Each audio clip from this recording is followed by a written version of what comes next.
Fala pessoal, bom dia, sou o Thiago Martins, enfermeiro, e hoje vamos falar da análise primária. A regra, o padrão de atendimento em todo tipo de urgência e emergência. Né? Principalmente vamos seguir o protocolo do PHTLS, que é o XABCDE. Essa sequência, a regra mnemônica, leva em consideração o nível de gravidade dos acometimentos, dos agravos ao doente e que podem levar a consequências. Então, utilizamos essa regra mnemônica, XABCDE, identifica as situações e trata as situações, de acordo com o seu nível de gravidade, com as suas prioridades. O objetivo, então, é de uma maneira mais resumida, que possamos apresentar e discutir um pouquinho cada situação. Positivo? Bom, primeira questão é você identificar a situação que está ocorrendo. Vamos aplicar ao doente a regra mnemônica do XABCDE ou a regra mnemônica de CAB, que é compressão, avaliação, respiração, via aérea e respiração. Bom, primeiro temos que identificar em qual situação que estamos nos abordando. Se for um paciente vítima clínica, não trauma, em todas as situações nós vamos nos perguntar, parece que esse paciente está respirando ou não? Parece que esse paciente está acordado ou não, tá?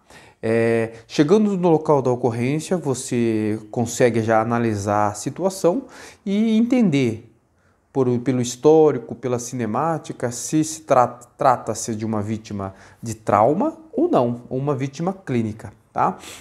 Se for uma vítima clínica, a abordagem vai ser chamar o paciente pelo nome, ou senhor, senhora, e tocar os ombros para ser testado assim o nível de consciência, para você determinar se esse paciente é vítima de uma ocorrência cardiológica, respiratória, ou não, você pode prosseguir a análise primária adequadamente. Tá? Então você está se aproximando da vítima, analise bem, estamos chegando da vítima, já temos em mente o tipo de ocorrência ou não, né? Vamos pensar que não temos em mente o tipo de ocorrência que estamos enfrentando, mas chegando no local você analisa a cinemática, as pessoas ao lado conversando, você entende que esse paciente ou é trauma ou não. Não sendo o paciente trauma, você se aproximando do paciente, você faz as perguntas. Parece que esse paciente está inconsciente? Parece que esse paciente respira ou não? Por quê? Porque você já está pensando em situações que é o ápice da gravidade, em parada cardiorrespiratória.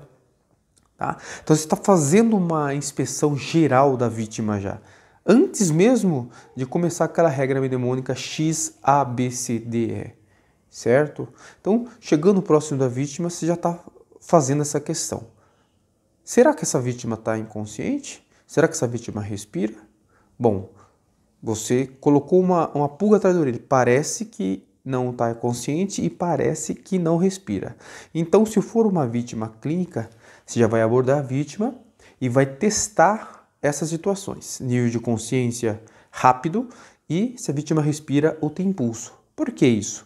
Porque se for identificado uma situação de parada cardiorrespiratória, neste momento você vai iniciar o protocolo de ACLS, protocolo de BLS, suporte básico de vida, que consiste em compressão, prioridades nas compressões, tá? Se você eliminou a situação que é de parada cardiorrespiratória, você vai prosseguir com o atendimento da avaliação primária, o XABCDE, e vai identificar e tratar as situações de gravidade de acordo com o seu nível de gravidade, certo?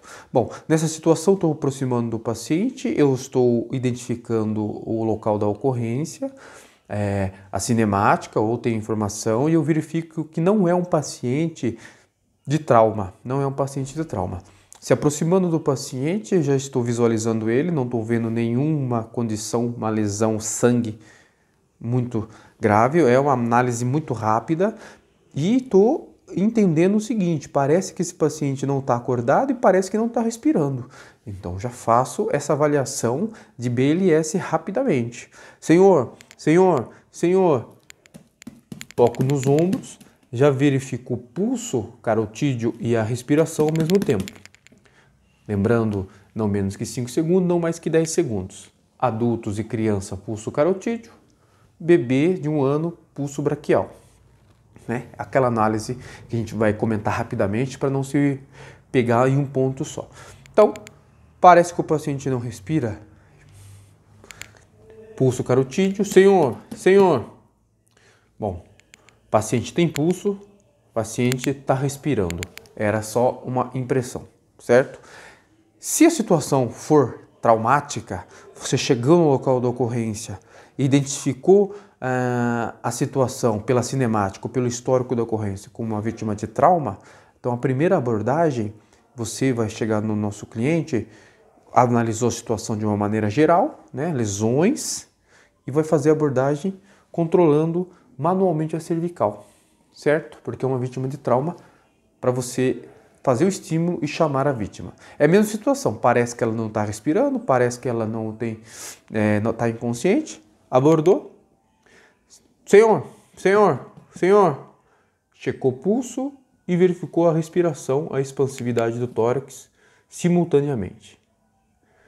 Se essa vítima, porventura, ela tem pulso e não tem respiração, se ela tem pulso, você vai prosseguir com a análise primária, o X, A, B, C, D, E.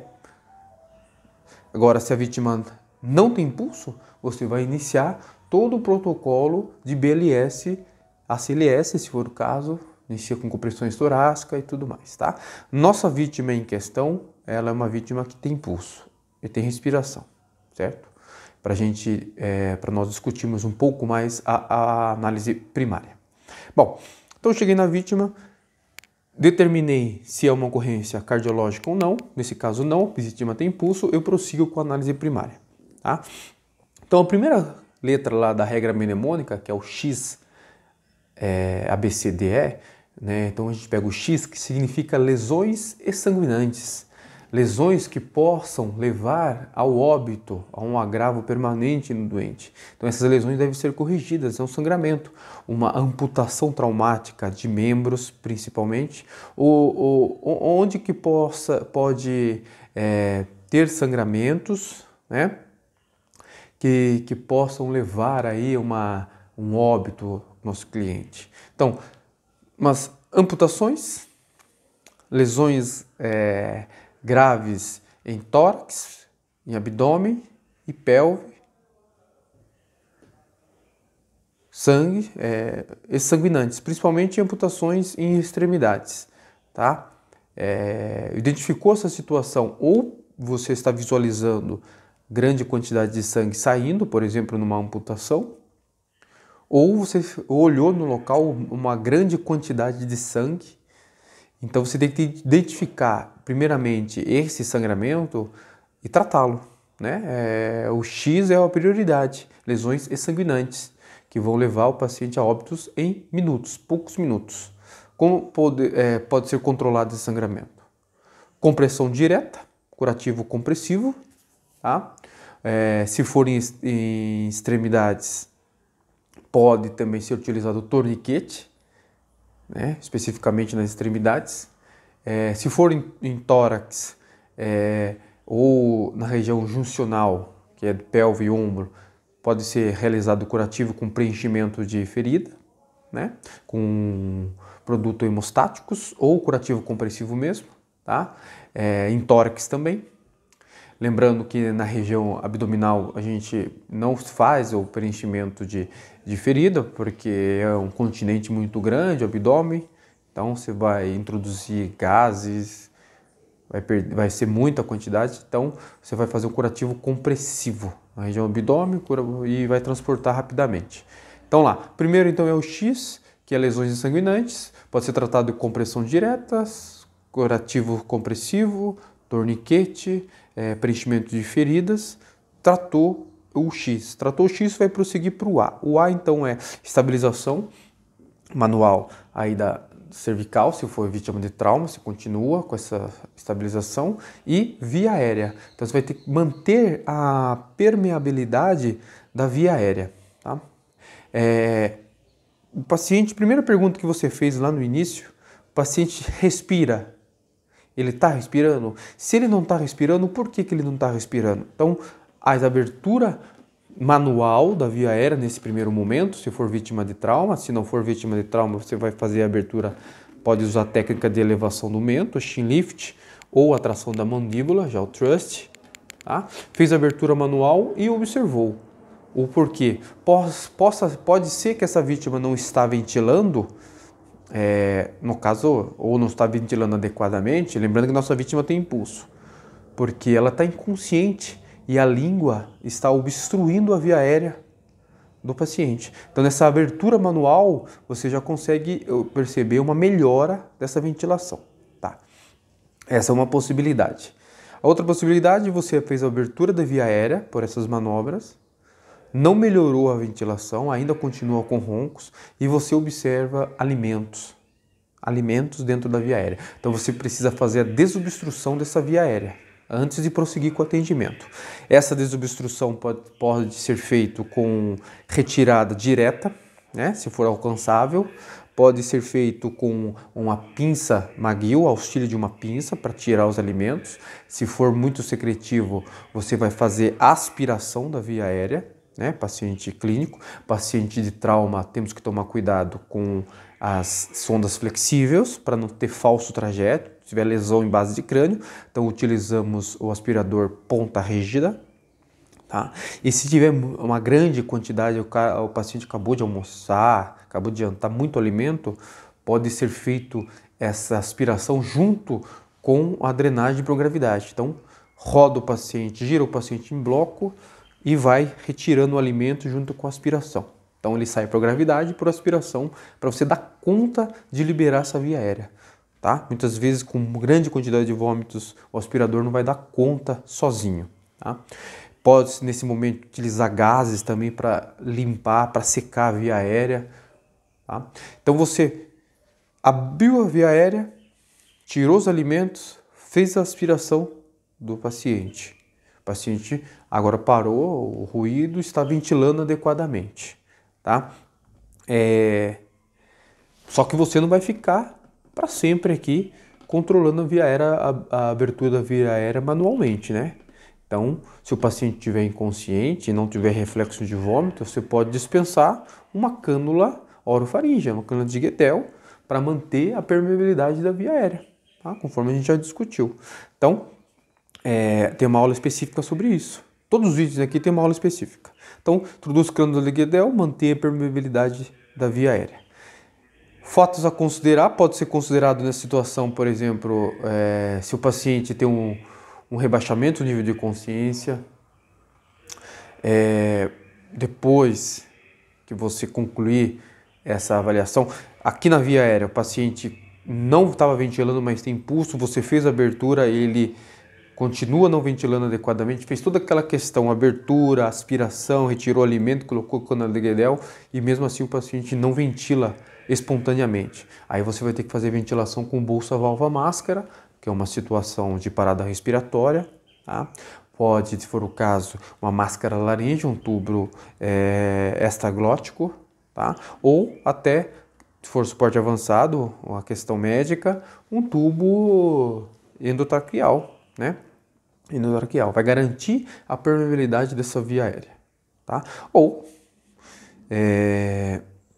então, a partir daí dessa correção, podemos prosseguir. Então, já tratamos o X, tratamos o A agora a gente vai para o B. O B que é a ventilação. Bom, a ventilação, nós iremos utilizar as técnicas de exame físico, né? A inspeção, a palpação, principalmente dessa via aérea. Tem a percussão e tem a ausculta também, mas principalmente a inspeção e a palpação. Bom, letra A corrigido, vamos para letra B. Letra B o que é? A gente vai olhar o tórax então e vamos verificar a expansividade torácica. a expansividade está simétrica, está bilateral, está unilateral, tá? Porque para determinar o que está ocorrendo com esse doente, a frequência respiratória, o que mais? Lesões que eu estou verificando, que eu preciso fazer um curativo, por exemplo, uma lesão perfurante que não é uma lesão sanguinante, mas tem uma comunicação com o meio externo, que é necessário fazer um curativo de 3 pontos, um curativo valvulado, por exemplo, né? Essa respiração, ela está como que está essa respiração? Ela é paradoxal, né? Existe um tórax instável, a expansividade está simétrico, tá? Se você vai determinar essa situação observando inspeção. Junto com a palpação, você vai sentir a crepitação óssea, enfisema subcutâneo, tá? Dor, a palpação, se for o caso. Tudo isso para você determinar problemas na letra B que possam ser corrigidas. Por exemplo, na letra B você pode colocar, você está observando esse esforço respiratório do doente, muito utilização de musculatura acessória, uma taquipneia, máscara não reinalante no doente. Tá? Paciente na expansividade, você está percebendo que tem um tórax assimétrico, um tórax, ele está com uma expansividade unilateral. Observando, você viu uma lesão perfurante, provavelmente uma traumatopneia, vai ser necessário um curativo de 3 pontas. Tá? Doente, você vê um tórax instável, faz a palpação, sente crepitação óssea, provavelmente fratura de costela e uma expansividade paradoxal, provavelmente um trauma, aí um trauma que está levando esse tórax instável. Esse doente vai precisar de uma descompressão torácica, um dreno de tórax, uma descompressão por punção, que é de suporte avançado de vida. Se tiver no suporte básico, você já sabe que tem que ir rápido com esse doente para o hospital. Tá? Bom, então isso basicamente para você determinar essa gravidade e tratar essa letra B, tá? No suporte avançado continua então com a percussão para verificar a quantidade de ar e sangue na caixa torácica, vai sempre comparando um lado com o outro, e a ausculta pulmonar também a ausculta cardíaca para ser identificado suspeita de tamponamento cardíaco, tá? Sempre comparando um lado com o outro em suporte avançado. Lembrando que as situações identificadas devem ser tratadas. O que não consigamos tratar no pré-hospitalar, temos que pensar em agilidade de atendimento, nesse tempo de ouro do atendimento para chegar ao centro cirúrgico, ao hospital de referência. Certo? Lembrando que a oferta de oxigênio no primeiro momento do trauma pode ser colocado 15 litros e depois vai tateando, vai reduzindo essa quantidade de oxigênio até chegar numa saturação pretendida maior que 94% de oxigênio. Tá? Bom, passando nisso, a gente vai então para a letra C. Letra C de hemorragia, de choque. Nesse momento, na letra C, nós vamos corrigir as outras lesões que estão com sangramento ativo. Nesse momento, fazer os curativos. Lembrando que a lesão sanguinante a gente já tratou lá no início, agora as outras lesões. E vamos determinar se esse paciente está tendo hemorragia interna ou não. Qual é a condição cardiovascular dele, né? Lembrando naquela situação 1H e 3P, né? O H é hemorragias, você tratou lá as sanguinantes na letra X. Agora hemorragias que não são sanguinantes, mas pode levar complicações do paciente se ficar muito tempo. Então você vai fazer os curativos compressivos nesse momento e vai fazer a análise do 3P. Pele, perfusão e pulso. A pele você vai ver a temperatura da pele, a coloração da pele, a cianose. A perfusão vai fazer o enchimento capilar, que tem que ser menor que 2 segundos. Né? E o pulso. Pulso radial, lembrando que o pulso radial presente já nos diz que pelo menos uma pressão arterial está mais que 80 de sistólica. Tá? Então você vai determinar o nível de choque do doente e vai pensar aí em possível tratamento já desse choque ou hipovolêmico, etc. Né? Lembrando lá, vai corrigir essas situações. Funcional acesso calibroso, infusão de volume, uma hipotensão permissiva, tá? Ou agilidade no atendimento, a vítima não tem um sangramento ou não tem um sangramento evidente externamente, mas está tudo com esses sinais na pele, perfusão e pulso que deve ter uma lesão interna. Então, agilidade do atendimento para ir buscar um centro cirúrgico rapidamente, certo? Bom,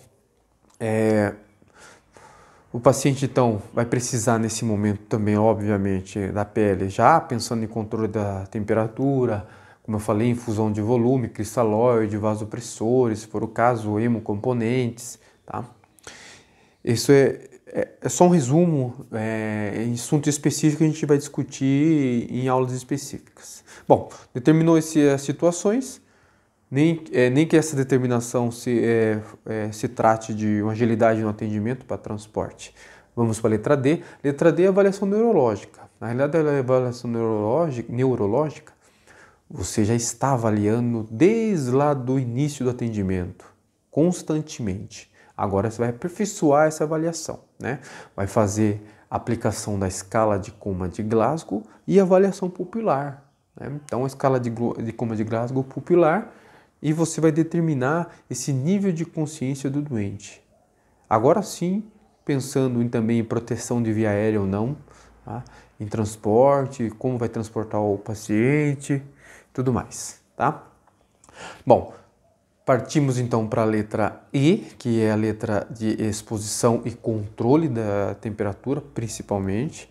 Então, nesse momento, nós vamos entender o que aconteceu, mas com calma, pensar nas lesões e fraturas, curativos, vai pensar no controle da temperatura, vai retirar a roupa molhada, tirar o paciente de uma situação climática, frio, água, e vai controlar a temperatura com o quê? Cobertor, manta luminizada, cobertor aquecido, né? Lá na infusão de volume pode ser um volume aquecido dependendo do tipo do serviço. Então essa é a letra E, certo, pessoal? Então essa é o resumo da avaliação primária, X, A, B, C, D, E. Tá? Depois dessa avaliação primária, que foi feito no doente, nesse tempo, ter um tempo mais rápido, mais ágil possível, iremos para a avaliação secundária, que vamos fazer o diagnóstico diferencial. Começamos a avaliação secundária aí com os equipamentos, com os sinais vitais. Então vamos utilizar oximetria, vamos utilizar glicosímetro, aparelho de pressão arterial, aparelho de verificação, monitorização do cliente, essa situação. E começamos a investigação. Podemos utilizar até a regra mnemônica SAMPLA, né? Que o S de sinais vitais com todos esses equipamentos, e depois a entrevista com o doente ou com o acompanhante para você determinar o último momento que se alimentou, quais medicamentos que toma, qual doença prévias que tem, quais cirurgias prévias que tem, o que aconteceu propriamente dito, e vai fazer uma análise, na análise secundária, análise minuciosa de todo o corpo, para você determinar as possíveis lesões, para você entender qual a cinemática do trauma, cabeça, couro cabeludo, lesões, sinais de lesões de fratura de base de crânio, lesões nos ossos, pescoço, clavícula, ombro, tórax, abdômen, pelve, coxa, perna, precisa de imobilização ou não, transporte rápido ou não. Tá, pessoal? Então, assim, o objetivo foi esse, é mais um resumo para nortear nosso atendimento, e agora temos que desenvolver cada etapa desse resumo, né? Vamos discutir em uma aula à parte o X, o A, o B, o C, o D, o E e análise secundária em aulas específicas. Até mais então, espero que tenham gostado. Tchau, tchau.